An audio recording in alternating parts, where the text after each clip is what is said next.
Hi, everybody. Welcome to the Mormon. I almost couldn't even say it. The Mormon Newscast. I'm Rebecca Biblioteca. I am joined by my colleagues, Bill Reel and Radio Free Mormon. It is Monday, July 21st of 2025. We're going to begin with Bill giving us a little tribute to somebody that we've lost from our community. All right. So, folks, Steve Benson, and this is a person that everyone should know. I imagine there's a lot of younger post-Mormons or deep-thinking Latter-day Saints who aren't aware of who Steve Benson is. But Steve Benson passed away this week. He was a Pulitzer-winning cartoonist. He passed away at the age of 71. It was noted here in the New York Times. By the way, he made the New York Times, which speaks volumes about the influence that he had on the world. With national reach, he won the prize in 1993 and was a finalist for it 4 other times while at the Arizona Republic. Some of his work rankled his own Mormon community. I'll just note here, we're sad to announce the passing of Steve Benson on July 8th, 2025. Steve was a gifted editorial cartoonist whose sharp wit earned him the Pulitzer Prize in 1993 and a place in the national spotlight. Born into a prominent LDS family, grandson of church president Ezra Taft Benson, he was raised in the framework of faith in a conservative values home, but increasingly charted his own path, beginning at the Arizona Republic. In 1980, he rose to prominence, challenging the powerful and stirring readers with bold imagery, from lampooning Arizona Governor Evan Meacham to provoking national discourse on issues like capital punishment. In a journey marked by both conviction and rupture, Benson publicly left the LDS Church in 1993, following his outspoken criticism of how his grandfather's health was portrayed by church leaders. It was his grandfather, Ezra Taft Benson, who was propped up at times in front of the camera in order to sort of be the face of Mormonism as its prophet, and for the church to maintain the image that its prophet was in great shape. Meanwhile, Steve, as Ezra Taft Benson's grandson, very well knew that he was in the late stages of dementia and really wasn't functioning in any way as a leader of the church. Steve embraced atheism, becoming a free-thinking human being, and continued using satire to hold institutions and himself accountable.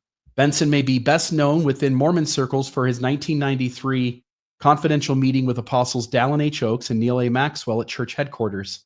Benson pressed them about the role of Boyd K. Packer in the controversial excommunication of our friend Paul Toscano.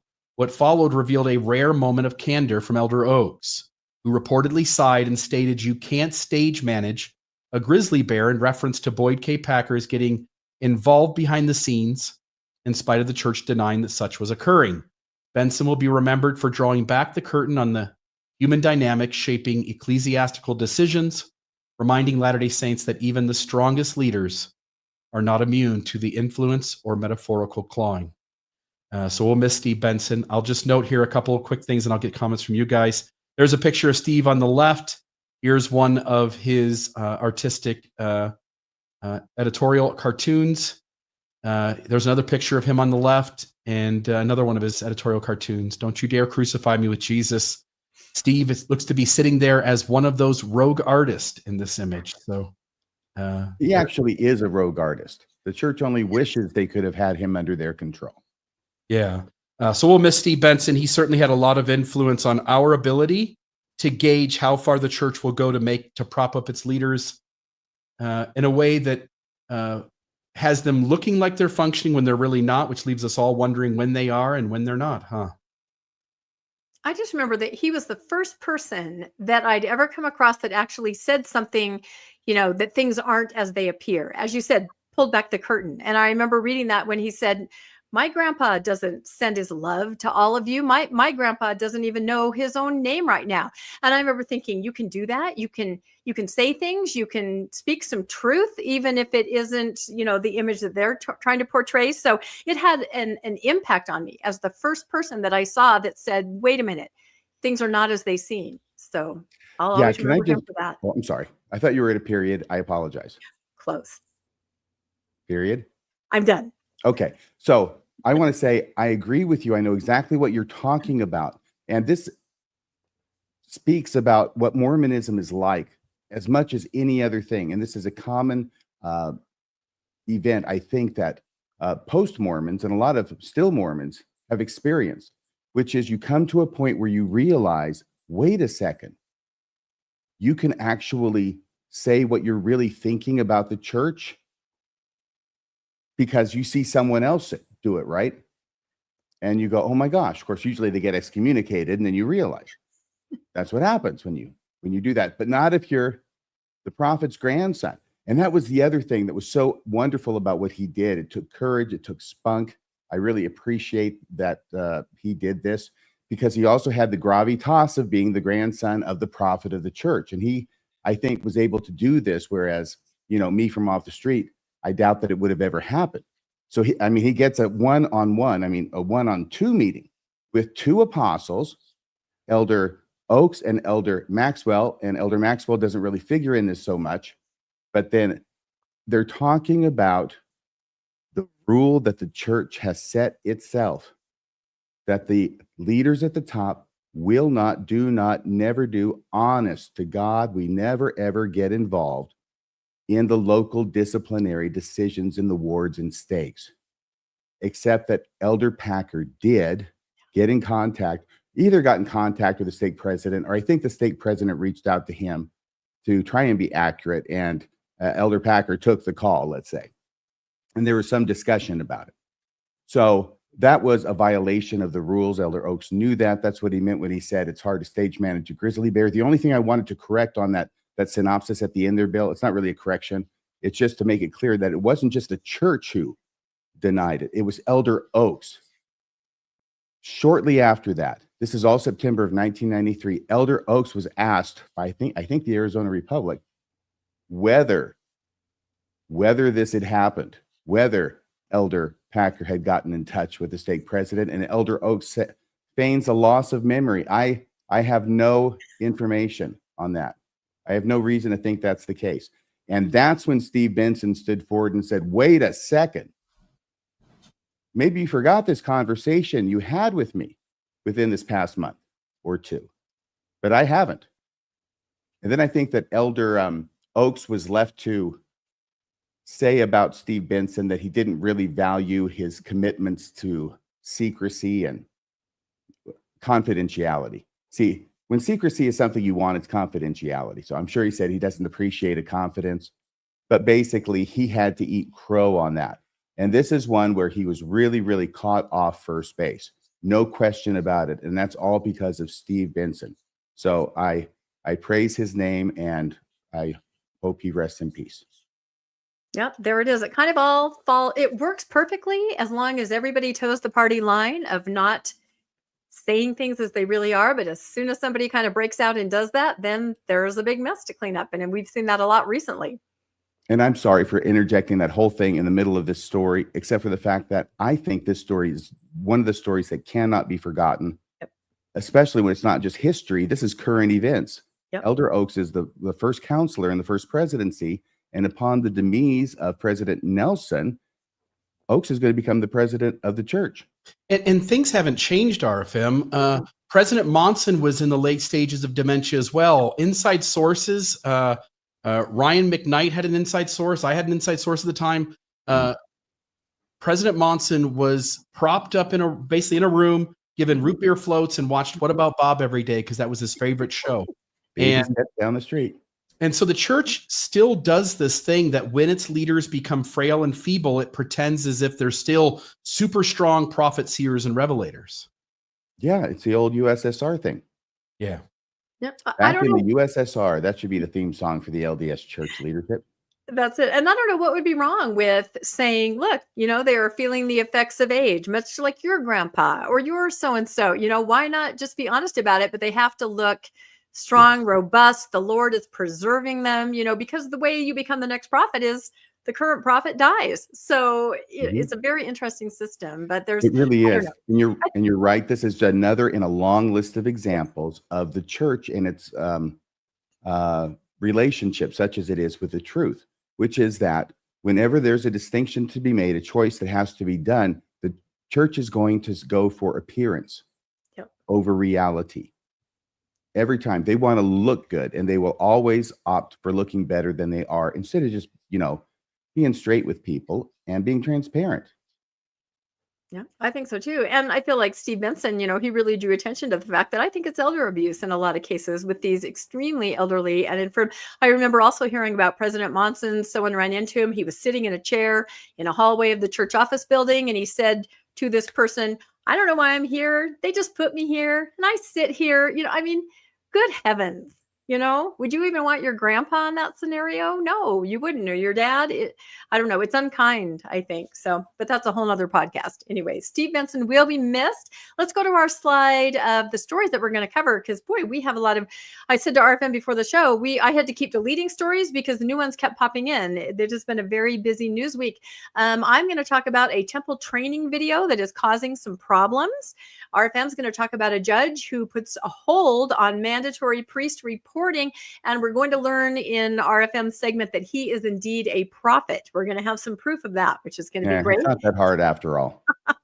Exactly. Speaking of prophet, Bill's going to cover a female prophet ordained. This is extremely exciting news out of the Community of Christ Church, who attended the memorial for the Lesotho tragedy. This is that extremely tragic vehicle crash of a group of people going to a church activity in Africa. And we're going to kind of talk about that. So sad. And then a little bit more about the Fairview mayor, who is just still pleading for a compromise in this dang temple scenario down there. So I guess we will dive right in. The first thing is my story here. I swear that every Sunday, last Sunday, and now this Sunday, I have spoken to people or received videos that have been really interesting. So I'm going to tell you guys exactly what's going on here.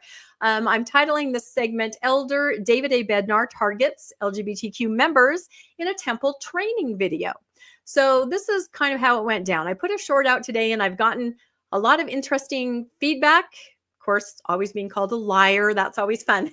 I'm not a liar. And I'm going to clarify everything right now. So I have a friend in the Seattle area who is a temple worker. This is a longtime friend, decades old friend. And this person, as a temple worker, let me know of a scenario that had happened in the Seattle temple last week. So if you work in the temple, you're either called an ordinance worker or a temple worker. There are various kinds of levels of temple workers. Some are just regular people that come in and take a shift. Other people have more, specific duties. It's kind of its own little world there. But they do gather before their shifts. Sometimes, in some temples, I think it's almost every time before their shift.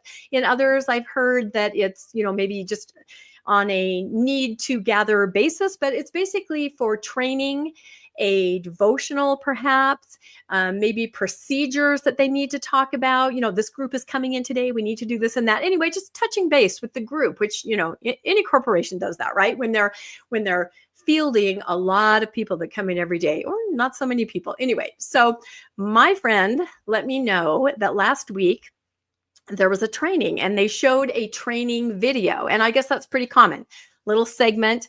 And these videos come from upper church leadership. How it works is the temple presidency is instructed by upper leadership. We're talking about apostles, Q15, first presidency, in how they want things to work in the temple. And these little videos are put out and you can use those for training in the temple. And then the temple presidency will kind of clarify what's said in the video. So this particular video that they showed last week had to do with same-sex romantic behavior in the temple. Now, I looked up exactly what that means. I mean, we've seen it in the BYU Honor Code. It's in the church handbook. That could be as simple as holding hands, in a same-sex relationship, obviously a kiss, what would be considered very light behavior for a couple that was not a same-sex couple, right? Somebody at BYU doing that would not face any kind of penalty. Doesn't every guy in the temple hold hands with at least one other guy multiple times? Yeah, and this is what we're going to show. This is what I kind of, you're anticipating where I'm going with this. But this video basically was asking temple workers, ordinance workers, to be on the lookout for this. And if they see people engaging in same-sex romantic behavior, which, still is kind of nebulous. What is that exactly? How romantic. Yeah, how romantic. You're supposed to go up to them as the ordinance worker and warmly welcome them. Make the temple, not like when I went through, oh my gosh, it was like, are you wearing nail polish? Get out. They are all about being friends. No, that really happened to me. What color? Yeah. Light pink. Yeah, it was back in the day. But they are all about, the user experience and not frightening anybody and being very, very kind. And I know that they have extensive training on that. So in Elder Bednar's video, he was the one in the video they showed. He said, welcome them warmly. Tell them that you're very glad that they're here, and then invite them to visit with someone, in the temple presidency in the office. Okay. So that was kind of the video. You're calling them to the office, like to the principal's office? All to the office. Exactly. Isn't that interesting?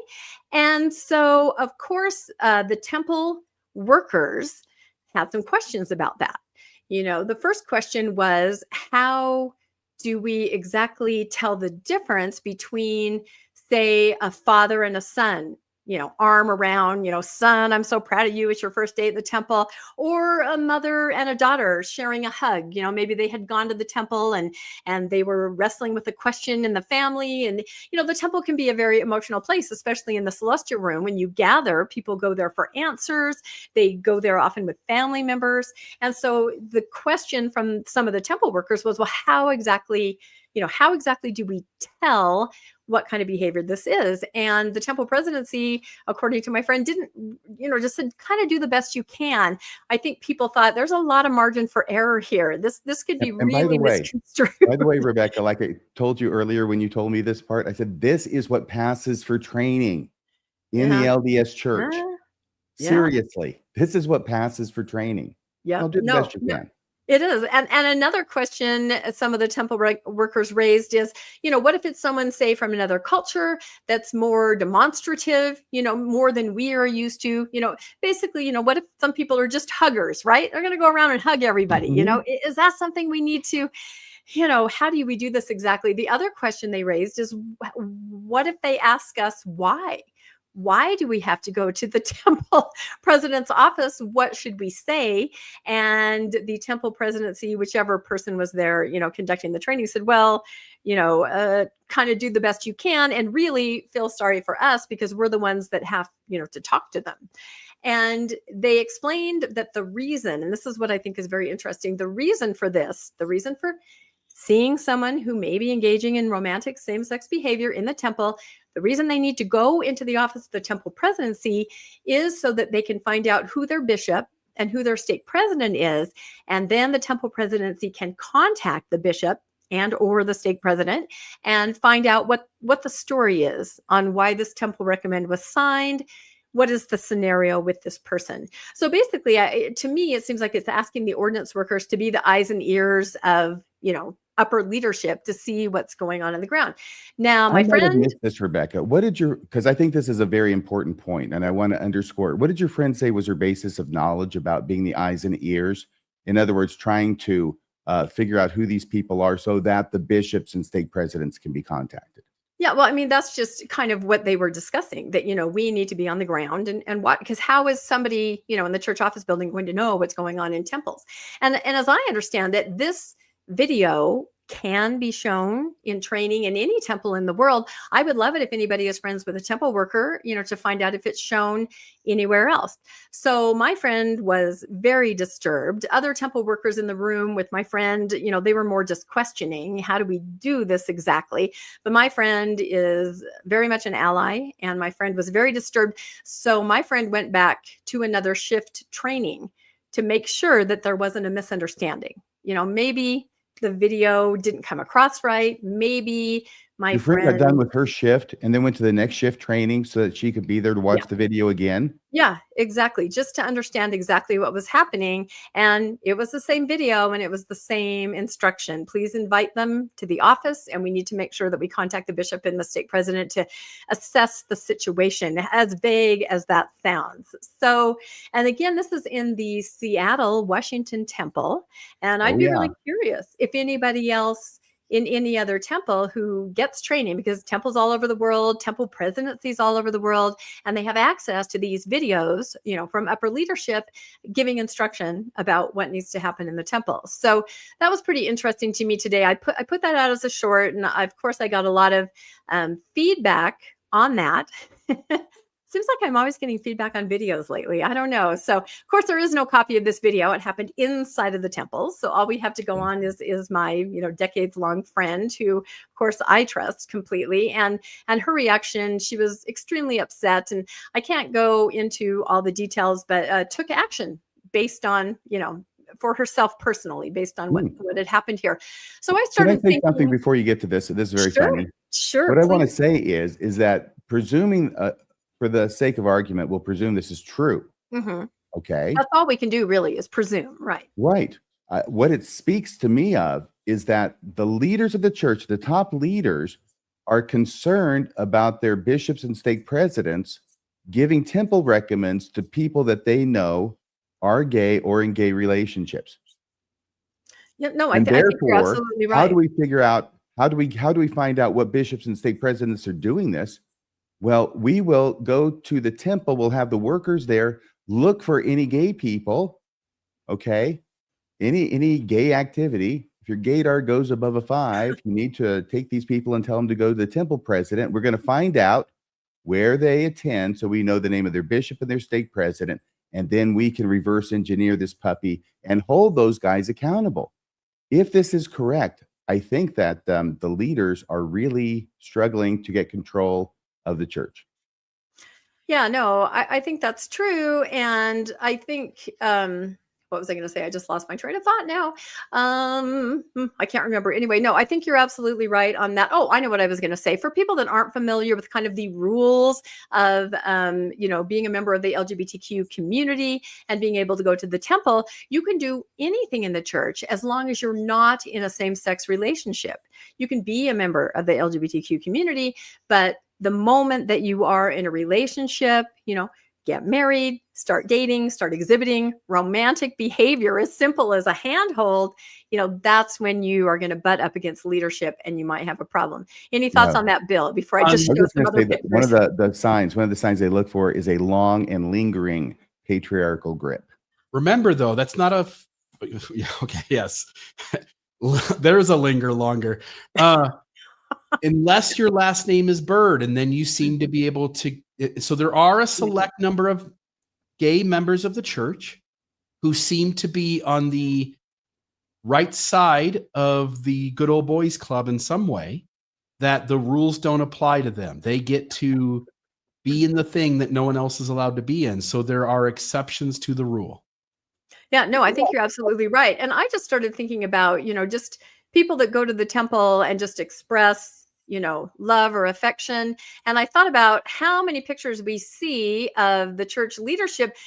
Look at it. They are hugging, they're groping, they're grasping, they have arms around each other. There's a kiss down there. Elder Uchtdorf is kissing President Holland. There's hand holding. These are just some pictures I grabbed off of the last couple conferences. And I know that the Q15 do meet in the temple. They meet on a certain floor and have, what if they were walking down the halls and exhibited any of this kind of behaviors, an embrace, a kiss, a handhold, would they be asked to go to the temple president's office? I think they all need to go to see the temple president. This one over here on the left in the middle with Bednar, is that where he's like comforting Elder Uchtdorf when he got demoted from being president? That could be it. Sorry, buddy. That could be it. So it kind of looks like it. And then I just have to put up this picture. And you know why. I mean, according to D. Michael Quinn's posthumously released memoir, President Kimball enjoyed a good kiss up and down the neck and embracing. He was making out. Let's just call it what it was. It was a makeout session. No, in Mormon parlance, it's called necking and petting, RFM. Oh my goodness. Yeah. I don't know if everyone knows what we're talking about, but yes, in D. Michael Quinn's book, he talked about several interactions with President Kimball, and President Kimball was extremely affectionate with him, extremely affectionate. So, and now we know why it was that in high school, Spencer Kimball's nickname was Hot Lips. Whew, well, I don't know if I can confirm or deny that, but anyway, your mind goes there. You're like, there's a lot of situations where you're going to be affectionate in the temple, and these poor temple workers are going to have to be scrutinizing, trying to determine your sexuality, trying to determine what a glance or a handhold or a pat means. And I think that the workers in that training realized that and were uncomfortable. I think they were trying to get some guidance on how do I do that exactly? It's so invasive. to walk up to someone. So here's a picture They of, also might be wondering why it is that gay people are in the temple. yeah, Like, because what- they can be there. Why do we have to do this? Yeah. And here are some pictures of the female leaders. Of course, women typically are, known as being, but here they are embracing and groping and grasping and hand holding and kissing. And, you've got all that, which is perfectly, it should all be fine. And then, of course, I put a little picture here of President Bednar receiving a lovely kiss from his wife, Susan, such a simple, almost very platonic. And, yet his training video has said that, something like this is not going to happen for any member of the LGBTQ community without being called into the temple president's office. Do you remember when Gary Oldman played Dracula a few years back? I do remember that. Well, without the big bouffant wig, that's kind of what Elder Bednar's face reminds me of. Oh my goodness. You always have to make a comparison, don't you? And a lot of these comments that I'm making, or these things I'm bringing up, were brought up in comments to my video that I put out this morning. People are going there and making these observations. I also started thinking, and so did people in the comments, initiatory, my goodness. I have here a picture of the original where, you were naked in a bathtub with fire whiskey being poured over you. But, through the years, you are with a person of the same sex, and they are, my experience was with the poncho open on the sides, and there was a woman who was touching me everywhere, so that's kind of interesting. I don't know if I should have had to go see the temple president. And then prior to the early 90s, there was something called the 5 Points of Fellowship, which happened in the endowment, where it's Masonic. You basically touch 5 points on another person's body of the same sex. Do you know what those points are? Let's see. It's the foot to foot. Oh, it says it over there. I was going to do it from memory. I'm sorry. It's right there. Do it from memory, and I won't look, and we'll see if you're right. Well, now I'll get it all wrong. But, it was the inside of right foot to the inside of right foot, knee to knee. Yep. There was hand to hand, breast to breast. Yep. Well, no, breast to breast, arm, hand to shoulder, and mouth to ear. I think that was it. Yep, that was exactly right. And again, it's, hand to back. Hand to shoulder. In the temple, of course, it's Peter that's instructing you, but it is a master in masonry where you're doing the same thing. So anyway, all kinds of places and times in the temple where you are in contact, in the way that they were describing that, might not be what you're supposed to be doing. So when I first saw this, I thought this was step 3 in the all male cha-cha dance. 1, 2, 3, cha. 1, 2, 3, cha. Anyway, I really hope that somebody gets a hold of me or any of us and says, hey, yeah, I have someone that's a temple worker and they are seeing this training. Again, it's very new. We're talking less than a week old since my friend saw it. But, she was very disturbed just because she is an ally. And even everyone else in the room was just concerned about how exactly they would execute these instructions because there's so much margin for error. Hey, so Rebecca, anyway, we'll see. Yes. Did you respond to, was it some guy out there who says, what happens if you get the 6th point in? If you get what? Some guy out there says, what happens if you get the 6th point in? And I wanted you to answer that if you could. The 6th point of fellowship. Oh, the 6th point of fellowship. Oh God. Then you really have to go to the bishop. Swing. That's exactly right. So anyway, it's an unfolding story and we'll see. But yeah, let me know if anybody talks to any other temple workers and this is part of it. So, but just the idea of the policing and the policing of leadership, right? Those rogue bishops and stake presidents who might be letting people attend when they shouldn't. I think that's what they're trying to check on, right? So I guess so. I don't know. Or maybe they're thinking maybe they're getting there under false pretenses and trying to run into a sealing room and, I don't know, get themselves sealed in some unholy rite. Yeah. Well, that happened to me. I was accused of being a polygamist when I was simply peeking into a sealing room. With 3 of your boyfriends? Yeah. Well, no, this was with my fiance and I had taken out my endowment, but it was the next time we went back and he wanted to show me what a sealing room looked like because we were getting married in a few weeks. And so we kind of tiptoed off the beaten path. And I've told this story several times before, but we peeked into a sealing room and right away this temple matron threw herself into the doorway and said, I know who you are. You're a polygamist and you're trying to do a ceremony and we're not going to have this here. And, my fiance knew I was uncomfortable in the temple anyway, so nervous about it before going, even more disturbed after getting my endowment. And, he tried to explain, nope, I'm just showing my fiance. But boy, yeah, it rattled me forever. It rattles me to this day. I love that story. Every time I hear it, I love it more. And remember, these are the kind of people who are going to be determining who the gay temple patrons are. That's it. That's exactly it. So anyway, unfolding story. We will keep you all informed. And if anyone has any information, let me know, because I think it's pretty fascinating on a lot of different levels. I have a little bit more temple news, and then we'll move on to the next story. Fairview mayor, a call for compromise with the LDS Church reflecting shared values. This is the wonderful Mayor John Hubbard, and he wrote an opinion piece in the paper. If you guys remember where we are at with Fairview, the conditional use permit was voted through, but then the residents group came forward and said, I think you guys needed a supermajority based on some calculations and protest letters. And the Board of Adjustment just recently said, we don't have any jurisdiction. So Fairview residents will be taking this to the district court, as I understand it. So while all this is going on, Mayor John Hubbard decided that he would write an opinion piece, and he's an awesome guy. Remember Mayor Henry Lessner? He was the one that we were going through this for the last year. New Mayor John Hubbard, equally awesome. He was a council member through the whole thing, so he knows what's going on. So I'll just read this really quick. Again, an opinion piece. It says, the Church of Jesus Christ of Latter-day Saints has been a part of our Fairview community for many years. Many of our residents are members, and they have contributed in countless ways to the character and well-being of our town. Fairview, in turn, has welcomed the church and its members with respect and hospitality that define who we are as a community. That's why the current dispute over the proposed temple and its prominent spire, again, I assume everyone's been following this, but it's all about how dang tall this temple, and really all temples are. The prominent spire is especially painful. What should be a moment of celebration, an opportunity to build a new place of worship and reflection, has instead become a source of division. This is not about religion. It's about respect for zoning ordinances, for neighbors, and for the shared values that help communities like Fairview thrive. To its credit, the church did participate in a mediation process with the town. We appreciate that step. Mediation is never easy, and entering it shows a willingness to listen. However, it did not result in an agreement that ended our community's concerns. And today, litigation continues, an outcome that I believe neither side truly wants, right? Everybody loses during litigation. Oh, yeah. Yeah. Remember, a lawsuit, you've said that many times. Yeah. A lawsuit is a mechanism into which both parties enter as pigs and exit as sausage. I like that. I'll remember that.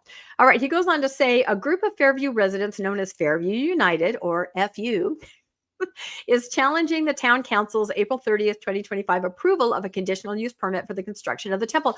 The lawsuit filed in Collin County District Court seeks to reverse or nullify the council's decision, asserting that proper procedures were not followed.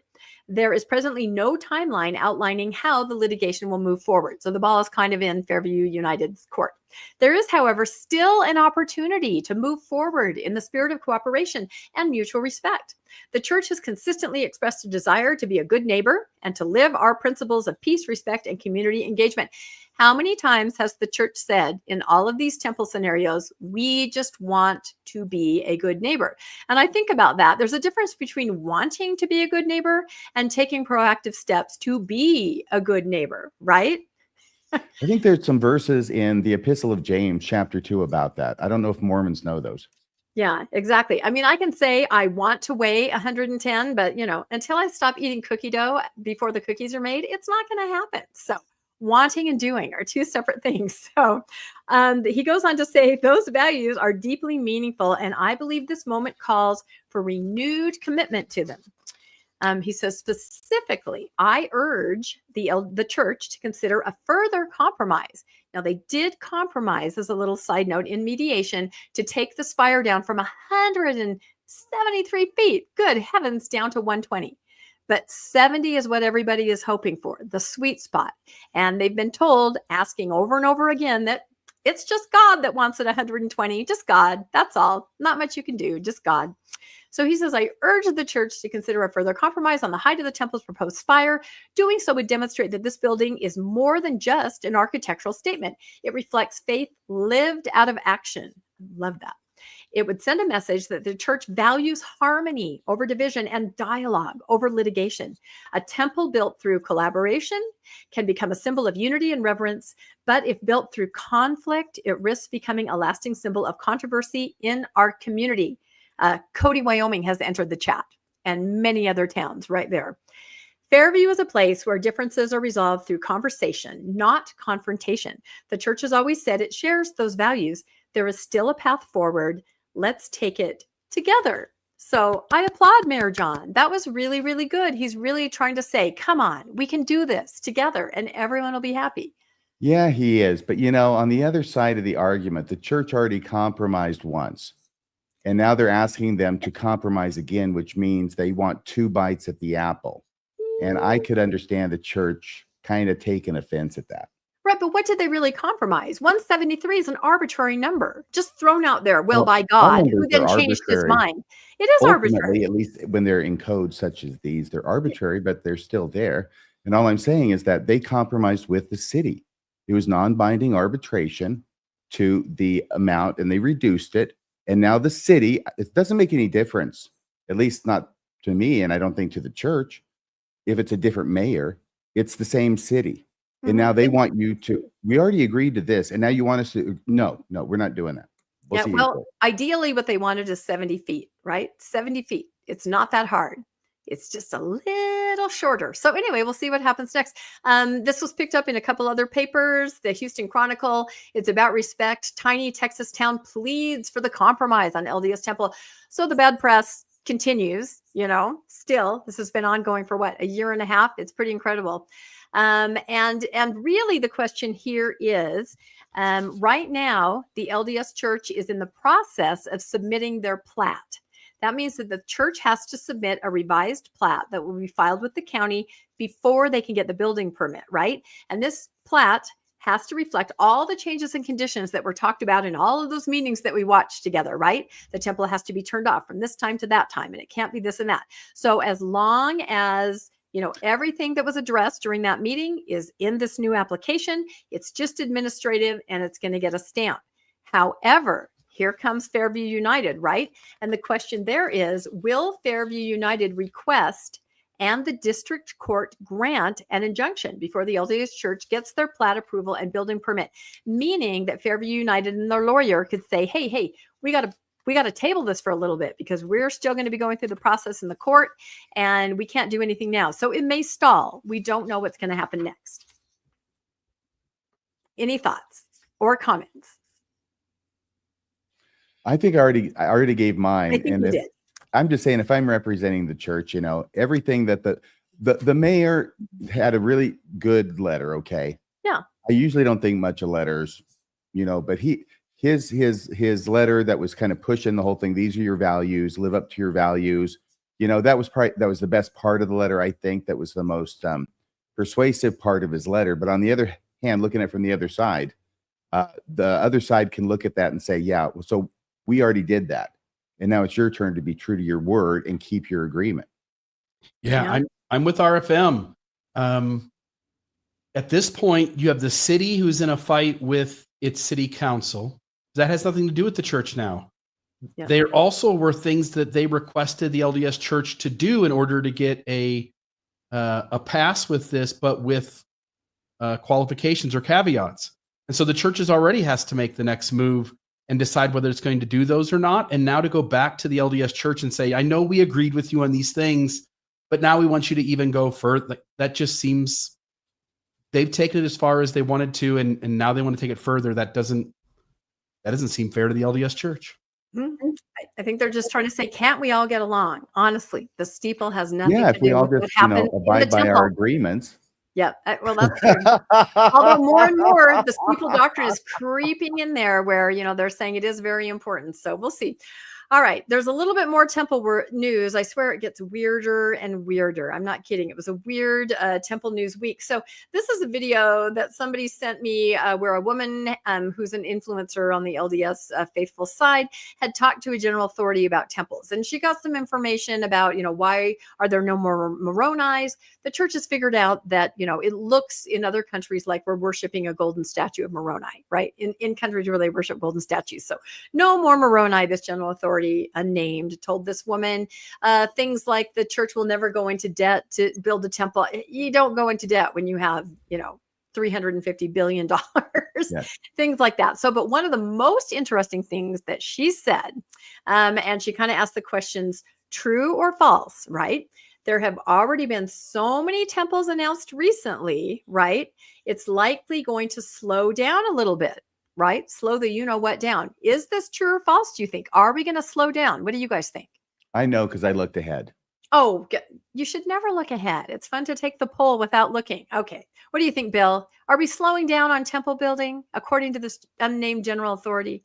At present or going forward? Going forward. There's so many right now. Are we slowing down? It has to slow down. They can't build them this fast. It has to. It has to. And that is what's interesting. Yeah. As we learned from former church architect Laura Lee Hall, they can only still crank out about 8 finished ones a year, unless they radically change their process. So they have about a backlog of, like almost 200 that they haven't gotten to. Anyway, according to this unnamed general authority, let's see if I can move it here. Okay. It says true or false. Hold on a minute. Let me get over here. Okay. The answer is false. The goal is that every single member of the LDS Church in the world is going to have a temple in their backyard, 1 hour travel distance from them. What do you think about that? I thought you were going to say in their backyard. Yeah. 1 hour away from every single member. So that means 3,500 people or 4,000 people that are active? Are those the numbers that we came up with? Every single one is going to have a temple within an hour away. That just seems incredible to me. You're going to be able to see one steeple from the other. Yeah. We better hope nobody moves. Yeah, you better. Well, some of these areas are pretty remote. That's incredible. But where my mind went is already. You got one member. He's out on the Aleutian Islands. They build a temple within an hour, and the guy dies or he moves or whatever. And they go, damn it. No, the missionaries just have to work harder. But where my mind went is that already people that staff and clean temples and even attend temples, you are robbing Peter to pay Paul. Temple workers who go to, say, Bountiful, are like, oh no, now we have to split our time and try to go to Layton. The same people are just, kind of circling the drain, trying to staff these temples. So, and here's some corroboration. Somebody wrote me and said, there is something to this. My husband works in temple engineering and was told last year in training with the general bishopric that it is the goal to have many temples, that's MINI, within at least 1 hour of every member. They were told it was top secret, so it was not shared anywhere except for on the Mormon Newscast. I'm sure it's top secret because it's absolutely ridiculous on its face. It is absolutely ridiculous. And then I had to laugh because our good friend, Ron Jorgensen, he got an email just today, and this describes exactly what I'm talking about. And he lives in an area where a new temple is being built. And so 2 stakes are going to be siphoned off from a temple that's very close by and sent to support that temple, robbing Peter to pay Paul. And so the email says, dear Third Ward, good morning, Third Ward. We have a name of temple cleaning assignment tomorrow, July 22nd at 8:15 p.m. I am looking for 14 more members to help. Please let me know if you can fit this into your busy schedule. Please text or call me, blah, blah, blah. 14 more people needed tomorrow to go to this temple. If there's a mini temple an hour away from everybody, I don't know how they're going to achieve this. It's pretty incredible. So what you're saying is, of course, when you have a certain number of stakes and say you've got a temple area, right? Mm-hmm. Yep. And everybody else is supposed to go to the temple in their area, although they're a little bit looser on that. But that's basically where you go. Yep. And then they put another temple in the same area. Well, they've got to divide it up now into 2 areas. So they siphon off stakes to go and help with that temple. And they're necessarily being taken away from another temple. Yep, that's exactly right. Because we've done some calculations, 21-ish% of attendance and award of those, maybe a fourth, half active temple recommend holders of those, that go, another half of that. The number just diminishes. And so you do have a lot of the same people that are going from temple to temple, being an ordinance worker, supporting the patrons there and cleaning. So we'll keep an eye on it. But, many temples, many temples. Many me temples. The temple is such a great experience that it's really, really tough to get people to go. Yeah, that's it. Well, especially with the new Elder Bednar training, people are going to be nervous, right? They're going to be like this.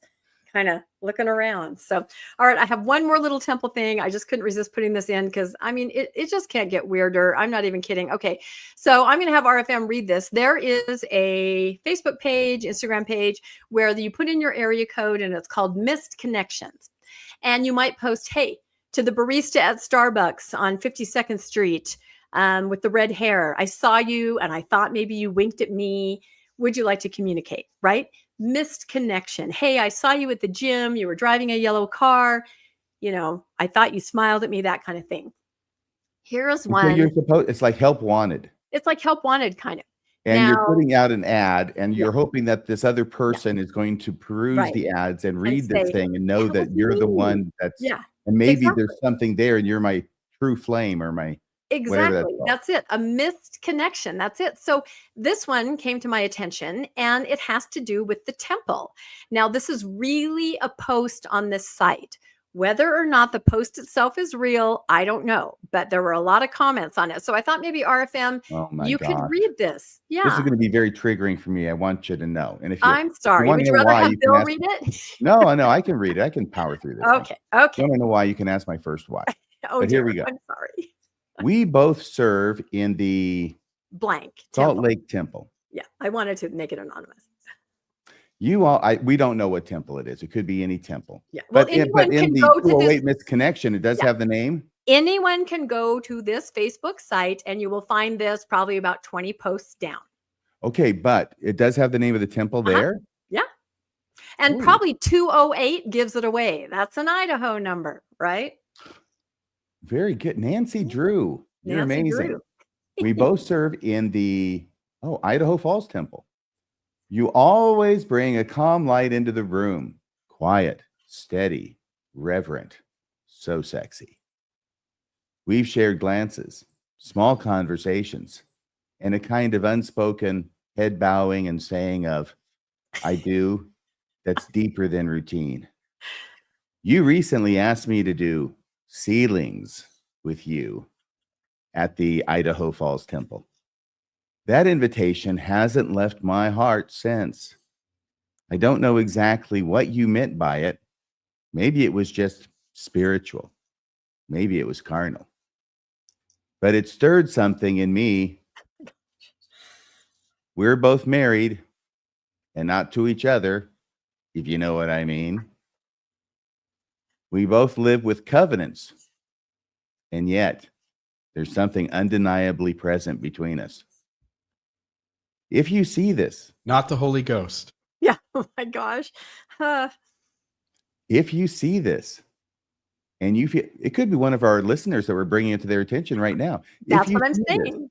and you feel it too, I'd just like to know what this moment means to you. No pressure, no expectations, just a quiet reaching out across silence and sacred space. If not, I'll continue in quiet gratitude for the small moments we share while serving. Wow. You read that so poetically. And I can't really tell if that's a man or a woman, writing that. But of course, I had to make the Coldplay Celestial cam right there. Just thinking about that. I'm sure everybody's been following that over the last week. And just to prove it's real, here are some comments. Somebody said, I approve of this relationship, and a picture of Joseph Smith. Yeah. So, yeah. People were having a lot of fun with this. And again, perhaps somebody put it up there as a joke. I don't know. I That have last no idea. part did strike me as a bit AI. Yeah, and that's what I felt too. But if somebody did that, that is pretty funny in a not funny way. So anyway, go check it out. Missed Connections in the Temple. And I think that's the end of my very weird and getting weirder temple news. And I think now, I wanted to say one more thing. They do have a leg to stand on, this couple, because as Brigham Young said, if a woman finds someone of a higher priesthood level, she can go with that person. She doesn't even need to get divorced. So Brigham Young did say that. So if they're in the temple and working together and he has a higher priesthood than her husband, they might be able to work something out. Adultery never sounded so romantic. It does sound very romantic, doesn't it? Fortunately, I I have right. the highest priesthood of all. All right. On to RFM's story. More the RFM sanity. priesthood. It's available upon request and a small donation. Exactly. All right. The next story has to do with a story we covered a couple months ago when a law was passed here in the state of Washington. And this is the next story on it. It has to do with the first leg of the appeals. Judge grants injunction against Washington law requiring clergy to report child abuse. You might remember this. It's really from, I think it was May 12th on the newscast. So it's July 21st now, which is a couple months ago. So we've had the first hearing and nope, constitutional. That's what the judge says. Catholic leaders in Washington filed a lawsuit claiming the law would require them to break the seal of confession or be jailed. It's King 5 by Helen Smith, July 18th, 2025. It's the date of this article. Washington state passed a law requiring clergy members to report child abuse even if disclosed during confession on May 2nd, 2025. This law, Senate Bill 5375, was signed by Governor Bob Ferguson. The law makes clergy mandatory reporters of child abuse and neglect, a change that had been sought for 3 years, according to the Washington State Standard. That's a publication. Dateline, Tacoma, Washington. Washington's law that would require clergy to report child abuse or neglect, no matter how they learned about it, was put on hold by a federal judge on Friday. Catholic leaders who filed a lawsuit against the legislation were granted an injunction by Judge David Estudillo with the U.S. District Court of Western Washington. Otherwise, the law would have gone into effect on July 27th. They claim the law violates their First Amendment right to free exercise of religion by requiring that they break the seal of confession, which is grounds for immediate excommunication in the Catholic Church. And here's a picture of the judge who made that ruling. County prosecutors had previously agreed not to enforce the new law until a final ruling was issued. The bill, titled Clergy Duty to Report Child Abuse and Neglect, stipulates that clergy penitent privilege would no longer be recognized in Washington state when it comes to learning allegations of child abuse. Things members of the clergy learn in confession would still be confidential otherwise. Failing to make a report is a gross misdemeanor in Washington, punishable by 364 days in jail. It's jail, not prison. A fine of $5,000 or both. In a previous interview with King 5, Archbishop of Seattle, Paul Etienne, said Catholic priests had no intention of honoring the law, should it have ever taken effect. He said, "Our priests have told me, Archbishop, I'll go to prison before I allow the state to coerce any such information from me. And I think all of our priests feel that way," he said. The bill's prime sponsor, State Senator Noel Frame, said the bill was about protecting children from physical and sexual abuse and institutional cover-ups. Governor Bob Ferguson has also signaled his continued support for the bill, saying when the lawsuit was filed by Catholic officials, quote, "I'm disappointed my church is filing a federal lawsuit to protect individuals who abuse kids, period," end of quote. Now, do you have any comments about this? I know the next part is my prediction, which I gave 2 months ago, when I think I just actually landed at the airport, and I'm up there on the top level at SeaTac of the parking garage, and the sun is coming in at this crazy angle. It's kind of warm, but I have the windows down, and I find out how to put up a sort of a background from a photo that I had, and I'm talking to you, and I think you're just sort of letting me know for the first time, I think. that this had just happened and that this law had just been passed here in Washington. And I had made a prediction. Yeah, you always throw a dose of realism onto the rest of us when it comes to know, legal I'm a issues, because we're positive getting all, bulldog. you know, uptight, and you're like, no, this is what's going to happen. And it always is in every one of these No, stories. not You always, can not see always. You can see around corners. I was going to say, I'm just glad that we have someone on the earth who does see around corners. It's useful. That's right.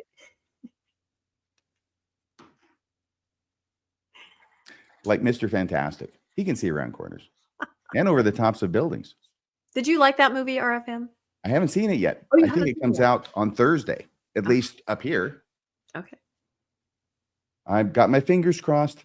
Please, please, please let the third time be the charm on the Fantastic Four. Are you ready for this? Oh, yes. This is me from May 12th. Is it May 12th, I think? Uh-huh. From this newscast. Yeah.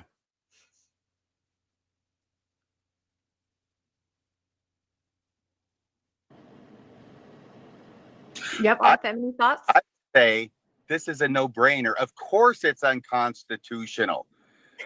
The idiot Senate and House and governor in my home state, and they're idiots all. They probably are in your states too, whoever it is who's watching out there. Hi, everybody. Decided that they were going to pass and intentionally pass an unconstitutional law for whatever reason, for grins, whatever, but it's going to be appealed and it will be found unconstitutional, not only at the Supreme Court level, but at every court level along the way. So there you go. That's the first one. That's one. And we'll see if anybody else is going to appeal this. I guess they are. I mean, they put this bill together. They passed it. The governor signed it. I imagine he's going to have his attorney general pursue it. So there we go.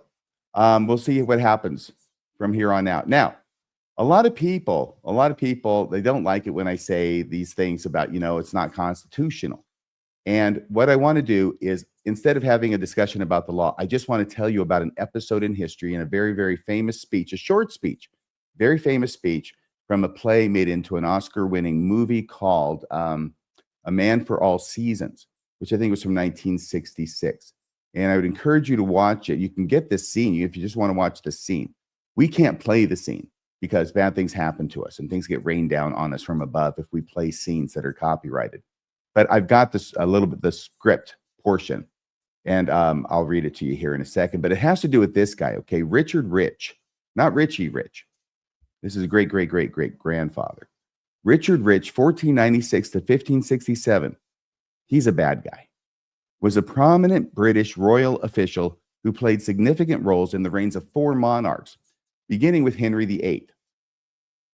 He participated in religious persecutions and helped use the rack on the only woman to be tortured in the Tower of London.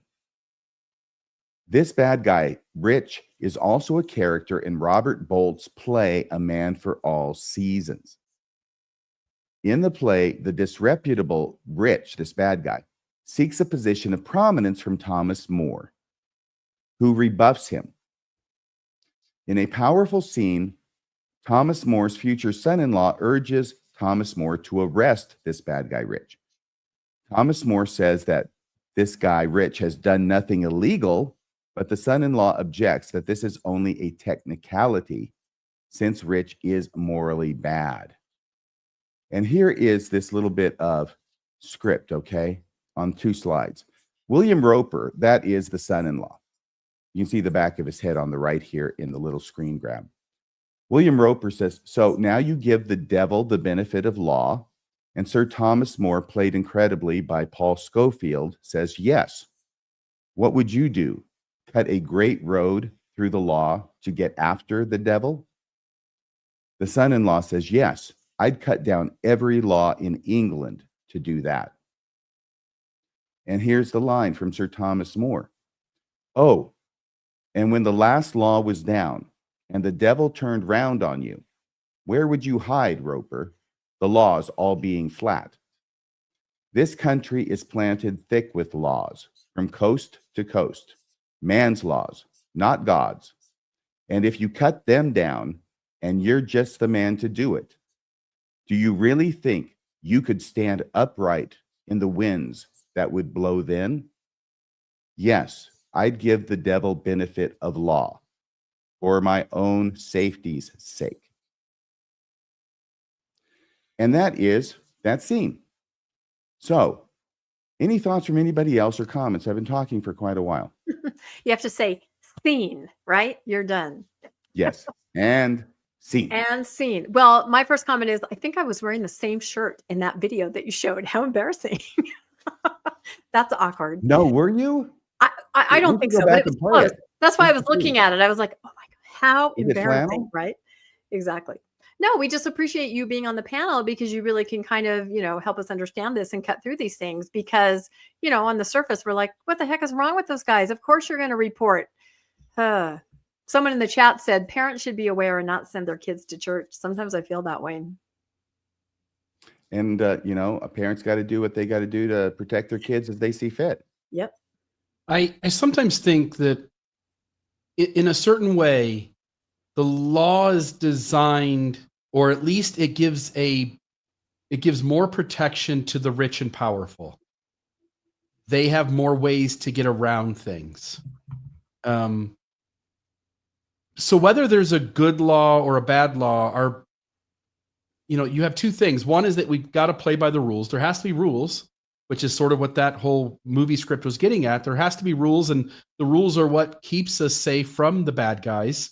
And if the bad guys are misusing them, the best thing we can do is change the laws, change the rules. And there are processes by which that can be done if enough people raise their hand and object and are willing to put in the time and energy to change things. And almost certainly every system, including the one we all live in, will be deeply flawed and imperfect until the end of time.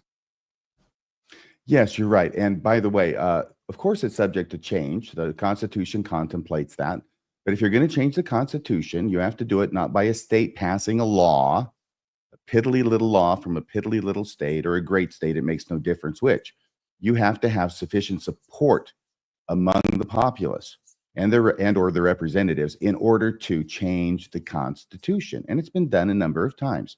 It's not insurmountable. All I'm saying is that if you want it to change, there's a way to change it, and this isn't it. Yeah. Yep. Great reporting, RFM. All right. I think we are on to Bill's story next, aren't we? Yep. So let me go back here. Sorry. We've covered this before. We all knew that Stacey Cramm was becoming the next president prophet of the Community of Christ, formerly known as the Reorganized Church of Jesus Christ of Latter-day Saints. But she finally got ordained. First female prophet president. Says her church is in a financially strong position after selling the Kirtland Temple. So she got ordained. She is officially the prophet president. I'll just note here, there were three main things in the article that I thought were interesting. Stacey Cramm, former Air Force flight test engineer, has been ordained as the first female prophet president of the Community of Christ, who also traces its roots back to Joseph Smith. When Joseph died, the majority of folks went with Brigham Young, ended up in Utah. The next largest group of them eventually ended up following Joseph Smith III, and that's where our LDS Church, Reorganized Church, or eventually the Community of Christ, came out from. All right. They, with an educational background in engineering, organizational management, and religion, she brings a pragmatic, visionary lens to her role. This represents a clear shift, at least within one branch of Mormonism, away from the rigid patriarchy of traditional LDS hierarchy and toward a leadership model that fully embraces gender equality. The last time we talked about Stacey Cramm, somebody in the comments said something about other LDS factions that have top leadership being females. I'm not aware of any. And if anybody is, I'd love it if in the live chat, if you'd name what that that Mormon faction is that allows females into the upper echelons of leadership. But as far as I know, the Community of Christ is the only one. I'm sure there's something out there, but I've not heard of it. Away from the rigid patriarchy of traditional LDS hierarchy and toward a leadership model that fully embraces gender equality. Under Cramm's leadership, the Community of Christ is actively embracing inclusivity, not just in gender, but also in global and social issues like climate justice and gun violence. The church also boasts full financial transparency. Kudos to them. The church does belong to the people and not the leaders. If we take it at its definition of what a church is and what it's supposed to do and what it's supposed to be. So good on them for being fully financially transparent. I imagine the LDS Church boasts full financial transparency too, though. If by that you mean every someone stands up and says, "We're doing everything just great, trust us." Yeah. The church also, see here. Sorry, I lost my spot. That's my fault. Yeah. They also have a future-oriented 5-year plan modeled on stewardship and accountability. So they lay out a plan and allow everyone to know what it is, and they're accountable to their membership for trying to carry that plan out. I think that's great. Signaling a stark contrast to the often opaque financial practices of the LDS Church. For those who've left Mormonism, this openness and willingness to evolve can feel refreshing, offering a compelling alternative built on trust and shared values. The Community of Christ, formerly the RLDS Church, they have a segment of people, they call them the Latter-day Seekers. And it's a group of Community of Christ members who used to be LDS Mormon, and they get to meet separately from the regular Community of Christ membership, and they get to sort of create some group dynamics as well as the worship meeting, what that looks like, and sort of keep it a little bit more LDS Mormon in some ways. And so they really do give a lot of flexibility to people coming in from the LDS faction. So anyway, there's that. Cramm's ordination in the 2025 World Conference was described as a kind of modern Pentecost, a moment of rebirth and profound excitement. Community members felt energized, describing the moment as one of collective renewal rather than decline. And I'll just say her engineering mindset brings a problem-solving ethos, imagining what a more just, equitable church could be and working to make that a reality. And those are things that she speaks to. For those frustrated with issues within the LDS faction, the Community of Christ signals not only that transformation is possible, but at least in some small part, Joseph Smith's religious views have led some to discovering a faith community that genuinely lives radical inclusivity and shared leadership. And it took a while for the Community of Christ to get here. They had their stubborn moments as well. They had times where they denied parts of their history or denied things in spite of the historical overwhelm of those things having have happened. And so I'll just note that I think the one thing I take away from the Community of Christ above all others is that no matter who Joseph Smith was, no matter what mistakes the church has made, no matter how unhealthy its current leadership is, I think there is hope that someday we get there. And the Community of Christ is an example of a church that started from the same foundation and making different choices, going down different paths, eventually arrived at a much better, healthier place. Yeah, but they're selling and we're buying. They're selling and we're buying. That's true. If money is how we're going to gauge success, LDS Mormonism is killing it. Yeah, and LDS Jesus is a real estate god, right? That's how it works. I've attended the Community of Christ. What? I'm just saying the earth is his. The earth is his. That's right. So I've attended a Community of Christ meeting several times in Salt Lake, and you're right, Bill. It's familiar. You know, they're using our scripture, they're using the DNC, and yet then there's this refreshing element where you're like, wow, I'm not super triggered and feel like I have to run to the lobby with every single thing they say. So, and plus there was a potluck afterwards. That was an awesome part of it. But yeah, they're a great group. They're wonderful. I tried for a few months. I was part of the Latter-day Seekers. I went to several meetings. I helped to get the group kind of off the ground here in Southern Utah.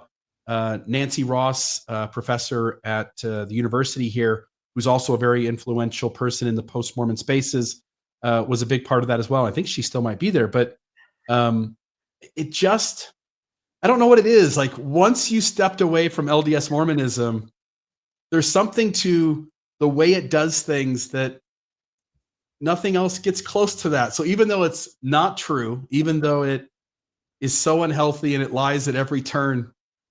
The community of Christ just wasn't close enough. And so I stayed a few months and walked away. So it's like non-alcoholic beer. It is. It's like, why the bad taste, but not any of the benefit, right? I've also been to a Bickertonite service before, and that was really interesting because to me, it was really the closest thing I think we can get to like old timey Mormonism, right? It really had all these different elements, and it was fascinating. If anyone has a chance to attend a Bickertonite service, I'd recommend it. Wasn't Chief Midiga a Bickertonite for a hot minute? Well, yes, there was that.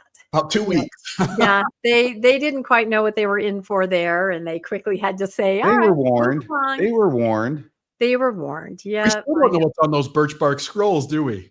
Oh dear. I'm sure they'll rear their ugly head again at some point. All right. Is that the end of your story, Bill? That was excellent. I love to hear about Stassi. She's fantastic. And someone in the comments did mention another LDS woman-led congregation. I don't know if you want to look back and try to put that up, but I saw it kind of scroll by. So now we are going to talk about a story that we have covered before. This is the extraordinarily tragic event that happened back in June. I think it was the 21st. In South Africa, there was a multi-car accident, and it involved a group of young people from a branch there and their leaders, and there was an extreme loss of life. And it's really hard. Whenever I see these articles pop up, my heart breaks, and these pictures are just so poignant. It's been really hard to research this. 11 people were killed? 15 altogether. The numbers were not clear when they first came out, but that's what we're going to talk about today: the memorial service, the funeral, and the actual numbers. So, but yeah, because I just remember you're a kid in the church and you always go on these trips. Either they rent a big bus or you're in a caravan. You got your leaders that you love with you. You got your friends with you. Seriously just can't even imagine what this must be. Oh my gosh. And there's all the coffins, the white coffins I know. lined up side by side under the tent. Yep. That's what I'm saying. These pictures are really hard to look at, but I thought it was really important, and I think about how when they were traveling to a youth activity, a youth conference, and when the conference got the word of what had happened, of course, they ended everyone went home. How do you have a conference? And then of course, the word getting back to the parents who are so excited their kids are going off on this adventure. It's just heartbreaking and tragic, and we just can't express our sympathies enough. But so this is an article, God is Still God, Remembering the Lives Lost in the Lesotho, I think that's how you say it, Lesotho bus accident. And there's a couple different things that they did. So it says nearly a month, and this is true, it happened almost a month ago after the tragic bus accident that resulted in the deaths of 15 individuals. The numbers have been unclear, how many individuals and who they were exactly, including 6 young women and 4 adults, going to a district-wide young women's gathering. A memorial service provided peace to families and a community in pain. And it's not just a memorial service, it's a memorial and then a funeral. So we'll kind of explain what happened here.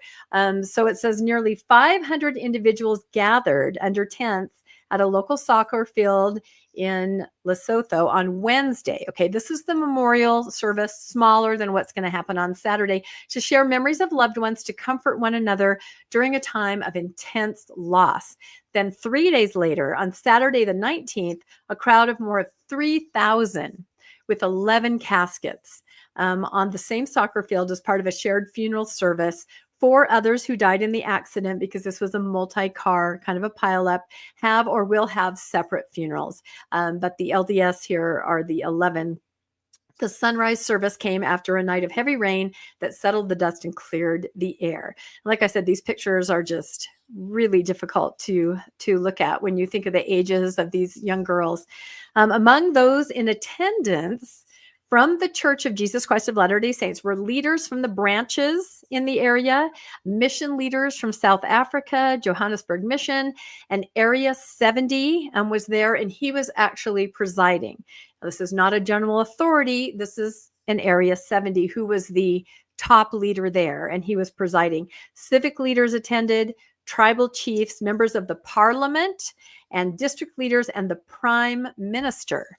So 3,000 people. Like, this is a major event tragedy in the country. It's That's the end of the list of the attendees. Tell me there was at least one apostle who went, Rebecca. Well, I've been looking into that. And again, not to diminish our discussion of the tragedy, but I have some questions about this. So again, it's picked up in all the different newspapers, the Tribune, the Deseret News, on the church news. Thousands gather for the joint funeral of 10 LDS members killed in Lesotho in a car crash.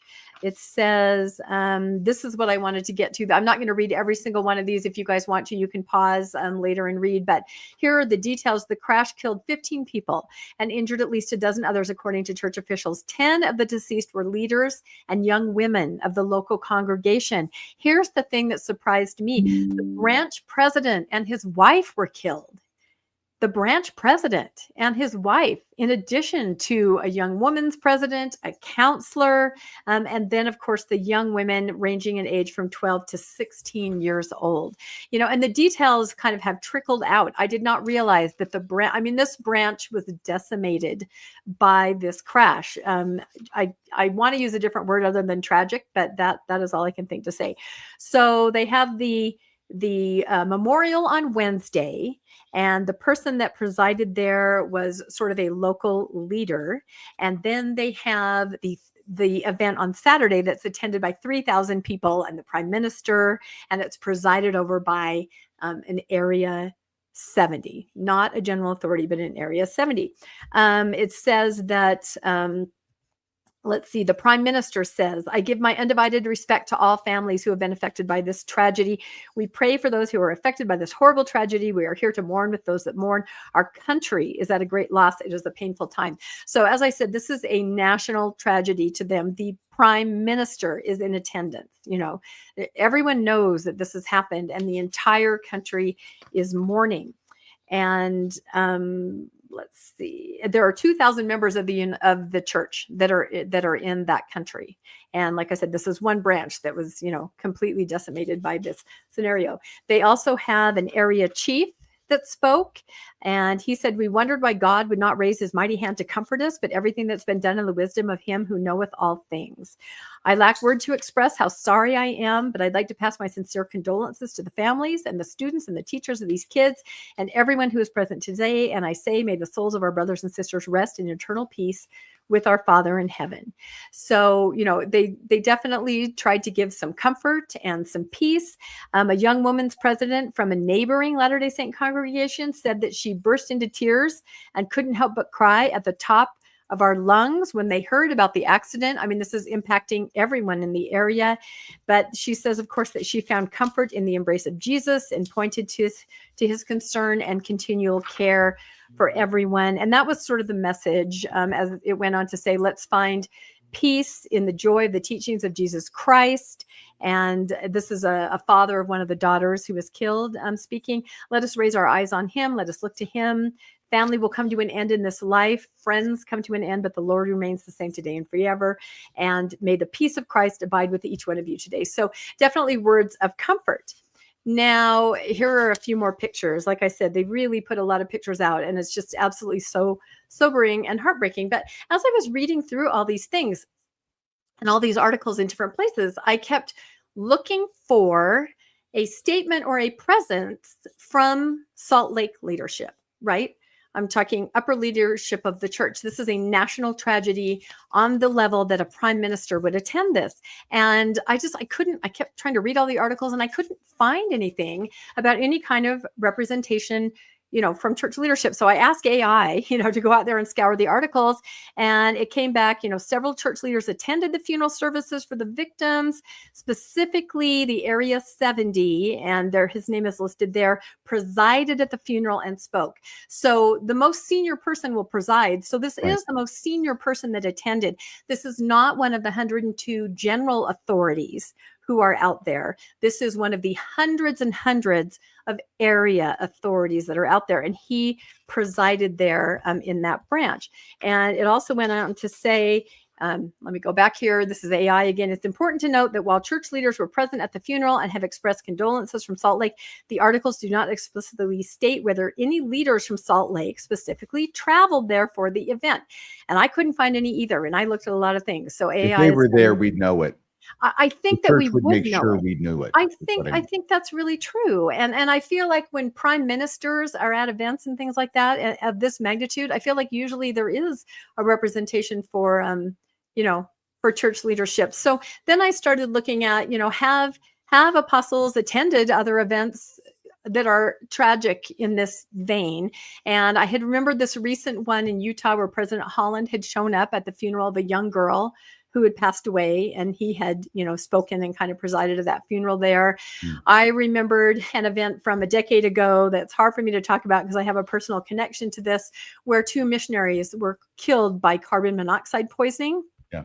And we have Elder Cook and actually then Elder Nelson that attended their funeral. So, you know, upper leadership Q15, they have been known to go to these events. So then I also tried to look at, do they go to West Africa or Africa? Because I thought, okay, maybe they don't travel very much there, and that's why they're letting people on the ground represent them. And I found all kinds of instances in the last year and going back where many of them have traveled to many African countries, held conferences, you know, given remarks. We kind of talked about that, RFM. Encouraging them to pay tithing. Yes, we all remember. So apparently apostles can make their way to Africa to hit the members up for tithing, but not for a funeral at which 10 members are killed.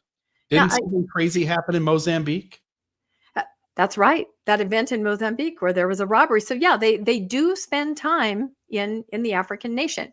And then I thought, okay, well, let's look for statements from upper leadership. You know, I'm not talking about local, I'm talking about upper. When it first happened, there was Elder Rasband and his wife put out a statement. We are very sorry. You know, it kind of came from them as a couple. It doesn't necessarily make it sound like he's saying, as an apostle of the LDS Church, you know, we are so sorry. This is Melanie and I express our condolences. It's a very heartfelt message, but again, not from, you know, not with the stamp of the upper leadership. Now, there was a message put out by the local area presidency, and that's what they're quoting in all of the articles on the Church News and in Deseret News and in the Salt Lake Tribune. They're quoting, you know, the statement where they say, it's a very long statement, but starts out, it is with much sadness that we share the names. You know, they go through and they tell the names, and we have our deepest sympathies to the families and the 2 victims. And they go on to say that the church is helping to support, you know, work through funeral arrangements and all of that. But again, the people who have signed this are the area presidency in Africa South. Carlos A. Godoy, right there, and Denelson Silva, he's from Brazil, and then a name that's familiar, Vai Sekahima, right? That's the area presidency, and they are the most official statement that I can find about this tragedy. So I just kind of had to put this together because to me, I mean, I think about this, like I said, I can relate to this, being a young woman going on this trip full of joy and excitement, a temple trip, whatever it is. I cannot imagine the heartache for everyone, the ward waiting back home, you know, the parents, the people at the activity. It's just inconceivable. So who attended the services from the LDS Church? Well, an Area 70, and he presided on Saturday. And again, he's one of hundreds of Area 70s. He's not a general authority. On the Wednesday memorial, a district president is the one that presided on that. And then who released a statement, you know, expressing condolence here in an official capacity? You have the African South Area Presidency, like we just read, and also a more personal statement from Elder Ronald A. Rasband and his wife, Melanie.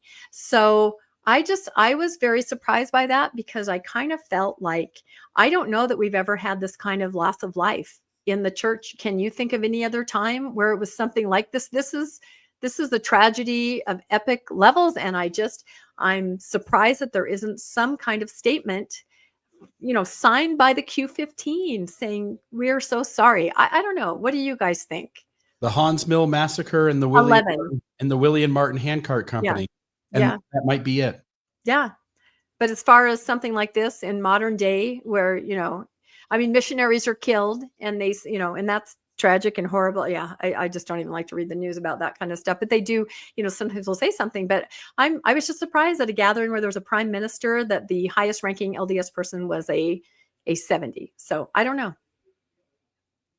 What do you think, RFM? I already said what I think. And Really? I'm That's just saying your it by statement? making the observation. I don't think my observations are wrong. I Yeah. know that, wasn't it President Nelson who went to Africa in order to encourage the members of the church to pay tithing with the Yep. promise that tithing would raise them out of poverty if they paid it faithfully? Yep. So we know they know how to get there. But they couldn't find their way there for this funeral service where 10 members of the church were killed tragically. Yep, I don't know what to make of it, but again, our hearts go out to everybody, and it's just really one of the most sad things that I've come across, and I'm really sorry for everybody. So, all right, let's move on to the next story. I think that's Bill. All right, this one really quick. I won't even read this. I just want to note that it happened. There was an article that came out this week, what it feels like to leave the Mormon church. I'm trying to remember what the story was published in, but it was a major medium. I don't remember what it was, but Brett Evans was raised a devout Mormon, and he talks about his leaving. He was gay, and he tried to fit in, and he did everything he could, and he couldn't make it work. So folks do want to go out there and look for that article, what it feels like to leave the Mormon church. So I'll just note that. And then this was something you mentioned earlier today. I had seen this morning, and I didn't read it. I was busy doing something else at the moment. And Was it Esquire, Bill? It might have been Esquire. Esquire magazine. Yeah. Did you look it up just now to see? Yeah. Something else that happened here, Rebecca, you brought this to my attention. Like I said, I saw it earlier, but you noted that this seemed like a big deal, and I didn't really see the magnitude of it until you had brought it to my attention. In 2022, in March, the Church of Jesus Christ of Latter-day Saints experienced a cyber attack that compromised personal data of some members, employees, contractors.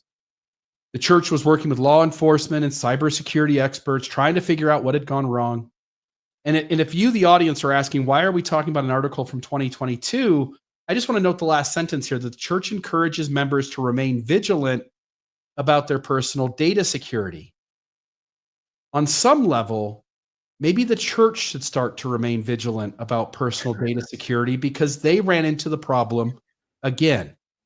BYU Pathway, this just came out today. A week ago, July 14th, 2025. Statement and frequently asked questions on BYU Pathway data incident. BYU Pathway worldwide detected unauthorized network access that affected the personal data of some students. At this time, there is no evidence that this personal information has been used for fraudulent or other harmful purposes. What they seem to note, by the way, in that sentence is that some of the data that was compromised could be used for those things. It just hasn't been yet. They say we worked with U.S. federal law enforcement authorities and third-party cybersecurity experts to establish the origin, nature, and scope of this incident and to mitigate possible impacts. We have taken steps to further enhance the security of our data, including vendor access.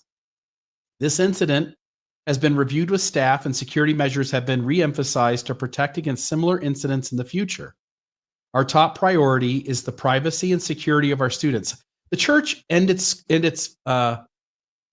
various factions are always noting how their top priority are the people, and then everything they do or don't do seems to say otherwise. The security of their students, and we are taking all necessary steps to keep our student information safe. We regret any inconvenience or concern this incident may have caused, and with that, we consider the matter closed. Anyone with questions about the security of their information, don't call us. Instead, you can learn more by referencing the frequently asked questions below. So I did take 3 of the questions, what I think are most important, at least to the audience and understanding what happened. What personal information was affected? The breach systems contained personal data of current or previous online students served by BYU Pathway and its partners, BYU Idaho and Ensign College. The data accessed may include name, social security number, national identification number, and if provided, an account ID, but not a password. Contact information such as address and phone number, gender and marital status, religious affiliation, if provided, age, and records of educational courses. So not enough to get your financial data, but enough to do identity fraud. What is being done to prevent this from happening again? The privacy and security of our students is our top priority. It's their top priority. It's the most important thing. We More are even than getting them married in the temple. Yes, we are taking all. Yeah. By the way, also notice the things it does in terms of marginalizing people that actually puts at risk the security of students.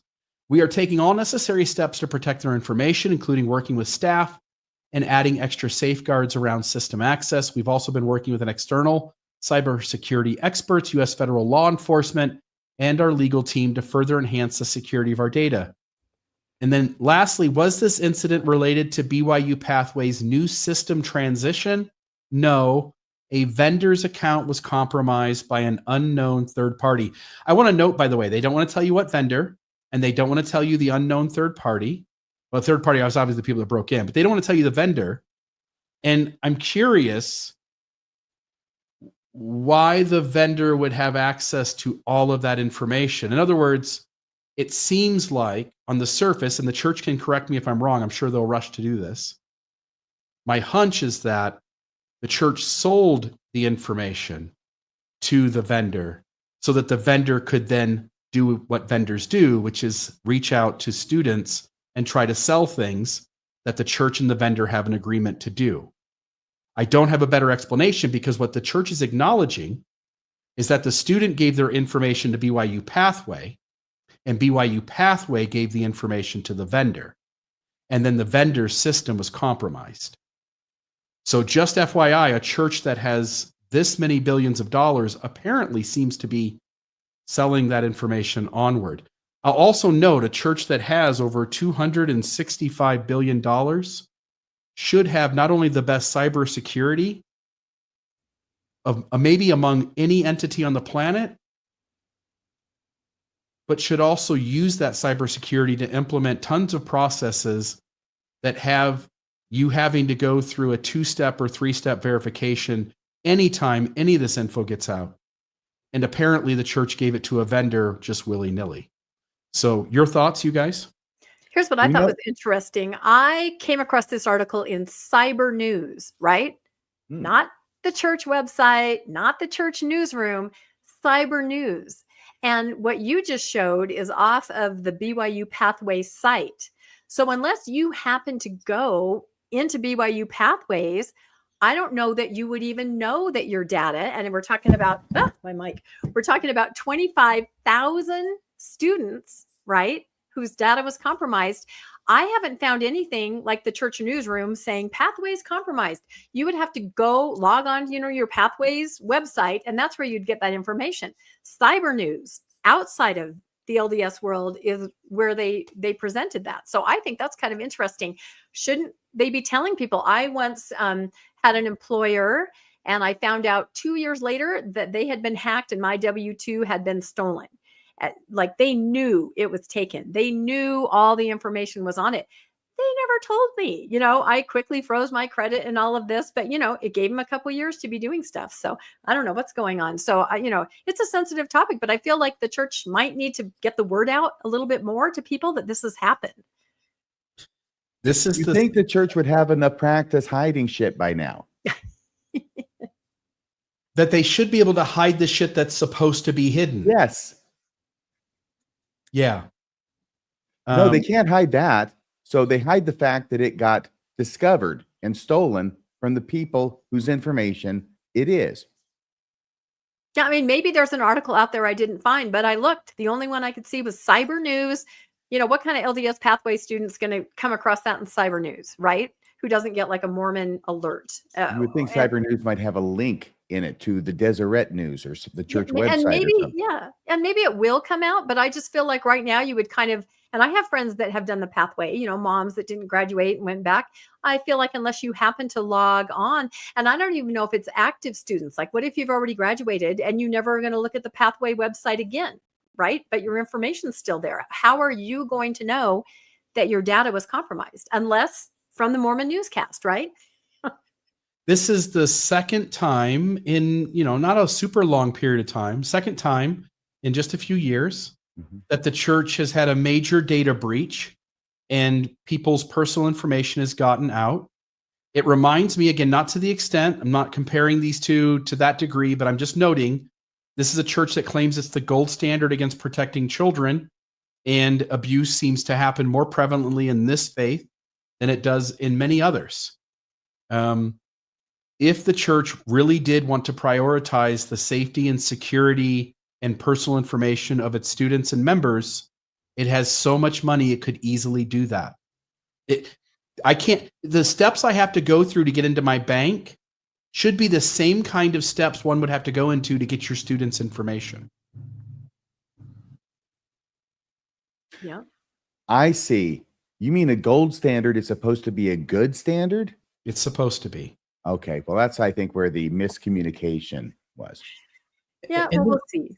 And then Maybe- one more little thing, Rebecca, because you didn't know this was coming, but I just want to note I saw this Yeah, earlier. Oh. I don't want to we'll go into great detail. I just saw the heading. Yeah. We all knew this was going to happen. Former BYU quarterback Jake Retzlaff commits to Tulane football as a walk-on. So he has stepped away from BYU, and breaking the law of chastity is no big deal at Tulane when you're a good old college boy. But he'll still have to, deal with paying whatever that was for that other issue to go away. So good luck to Jake at Tulane University, I guess.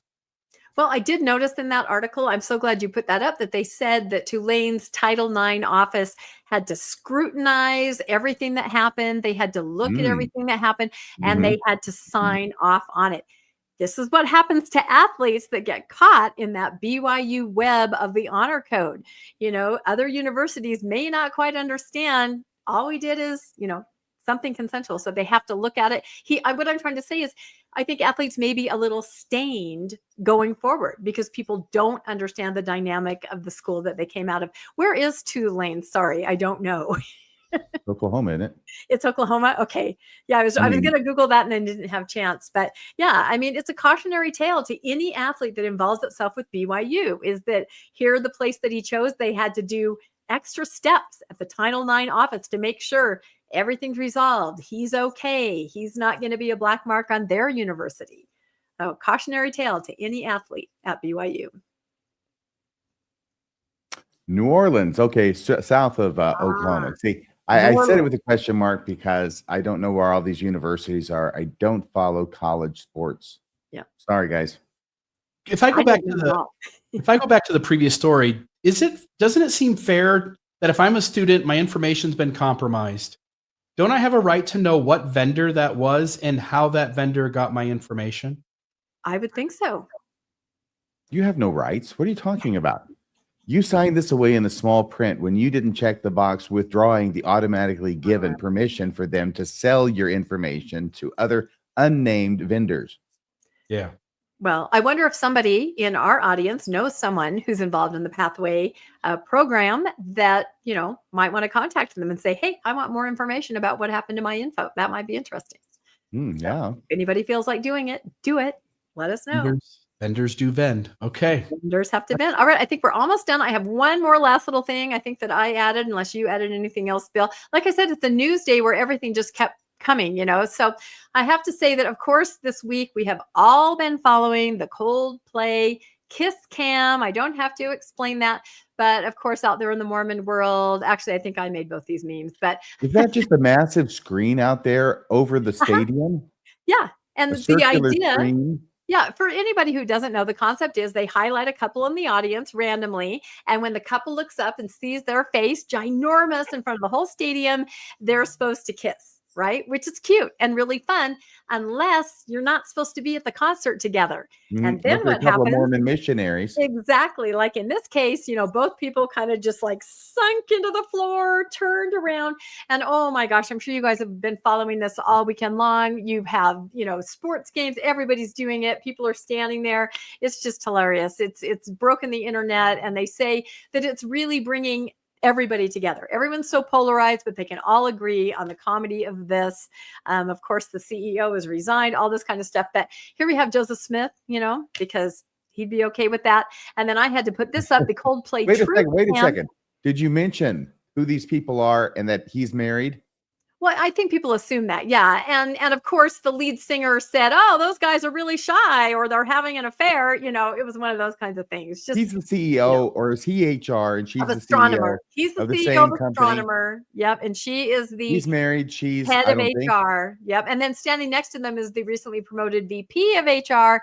So there's all kinds of stuff going on there, but it is just taken on a life of its own as it kind of goes crazy, and it's just, you know, everybody's reenacting it anytime they're at a game. So so I put Joseph Smith on there, and then I also put it in the light of shining a spotlight on someone who did not want to be caught on camera, the Coldplay Truth Cam, and that's President Oaks saying, "So we know that we have a mother, a heavenly mother, or mothers." So We absolutely know that. That's a great idea. I love that. yeah, I thought It's like they're the two kids in the front of the Titanic or something. It's that Or scene something. in the movie, Oh yeah, like I know that's the Top of the World or something. I don't know. Yeah, we're the top of the world. Well, it is interesting because it's been a week now, a little over a week since, you know, Mormonish put out this video of President Oaks, and, you know, not only have the personal attacks on me and my appearance continued, which is hilarious. What attacks on your appearance? What are you talking about? Well, you know, just saying that I'm a liar and That's I'm not your an appearance. anti-Exmo Mormon cat lady. And the video is as fake as the Botox that I use, Rebecca Biblia Botox. Botox. You know, Wait a like, I can second. They afford said you use Botox? Come on. But again, I welcome all that because it means if they have nothing to say about the information I've put out, all they can do is attack, you know, my appearance or who I am. Yes. And I so was especially offended. Remember a couple of months ago when those guys over at Porch Time gave you the Autist of the Month award? Well, you're the one that keeps bringing that up. Well, I'm just wondering if you remember. I think they've decided to make it a Lifetime Achievement Award. Exactly. And I agree with what Song says there in the chat. I am proud to be a cat lady. I'm a cat and a dog lady. I embrace that and love that. But another group of people are attacking this video as the deep fake, saying, you know, his fingers look weird. And they do. But again, this video was taken from, you know, kind of an old phone, old computer screen, Zoom meeting. You know, it's very grainy. So I can assure everybody that this, whether you want to hear what is said by the prophet or not, this is a real video, a very authentic source. It's not a deep fake. So well, Jacob Hansen said that this was a nothing burger. Yeah, he did say that. So was why did anybody think it's a big deal? Yeah, well, because a lot of people, especially younger people, have never heard that there is polygamy in the next life. Of course, I was raised with that idea. Jacob Hansen said, a nothing burger. We all know that. We don't all know that. Some people are extremely disturbed to hear this. And that's why this has kind of taken on a life of its own. In fact, I kind of added up all the different places it's shown up: Wheat and Tares, By Common Consent, Inside Out, Salt Lake Tribune, Exponent, Steve Pineker's show. I mean, everybody, Nemo did an excellent episode on it yesterday. Everybody is weighing in because this has a lot of meaning to people. You know, is it real? Are they saying it out loud? What does it mean? So I think it's going to continue going. It's very interesting. Well, I don't think we have to worry about it being real. Yeah, well, no, it's real. It's real. Yeah, just like the temple training video is real. So I know, like I found myself 2 times in the week being accused, you know, you're deceiving us. I have to go. My mommies are calling me. Yeah, exactly. That's exactly. One time I was in 9th grade, social studies with Mr. Shen. I was in 9th grade and we were studying LDS or American history. And there was a segment on Mormons. He did not like Mormons. This is not in Utah.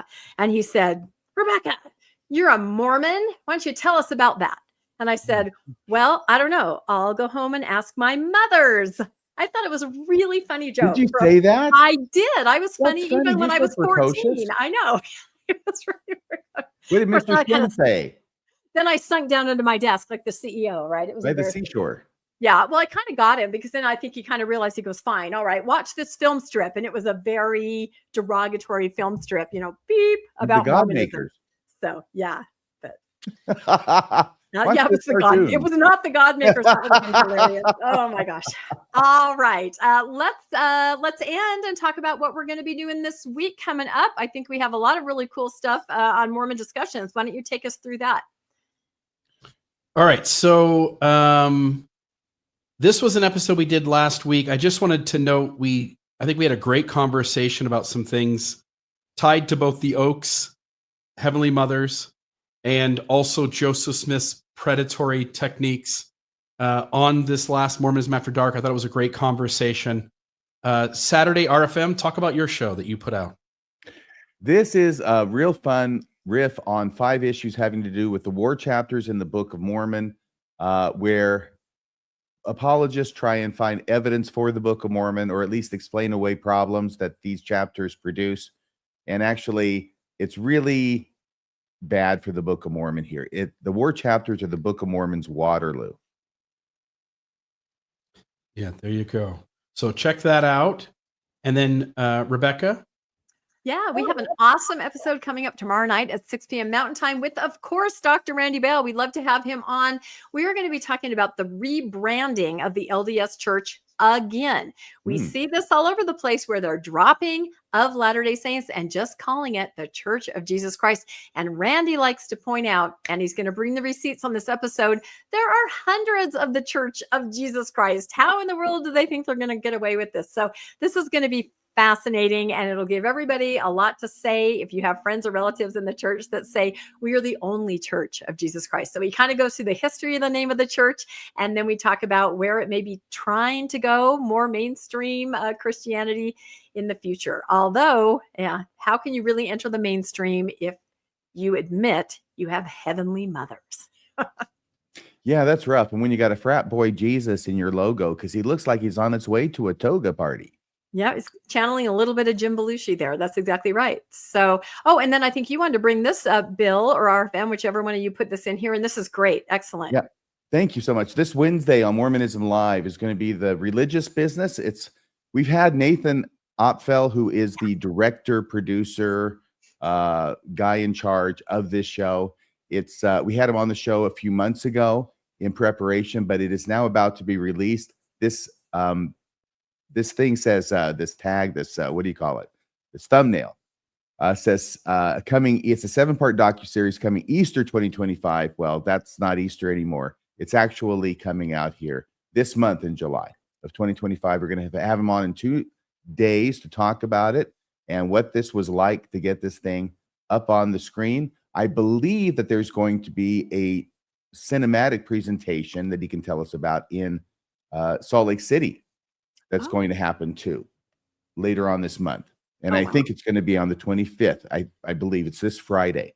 So 21st, 22nd, 23rd. Yeah. So it'll be 2 days after he's on the show, and we'll get the details there, or you could just Google it and find it the way I did. If you want to find out about in Salt Lake, he'll be actually in Salt Lake, or just I don't know if he's going to be there. I can't speak to that.